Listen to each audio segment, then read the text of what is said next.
Hello friends, welcome to my YouTube channel. So today in this video we will discuss about how to reset network settings and network related issues in this device. This is very simple. Just follow the steps. For this, go to settings, scroll down, tap on the option system, then you tap on the option advanced, then tap on the option reset options. So then after that you can see reset Wi-Fi, mobile and Bluetooth. Tap on this one. You can see this will reset all network settings including Wi-Fi, mobile data and Bluetooth. Tap on reset settings. If you tap on this reset settings, it will solve all the Wi-Fi related issues, all the network mobile data related issues, all the Bluetooth related issues.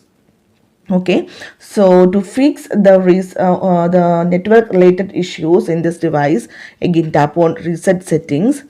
Again tap on reset settings. You can see network settings has been reset.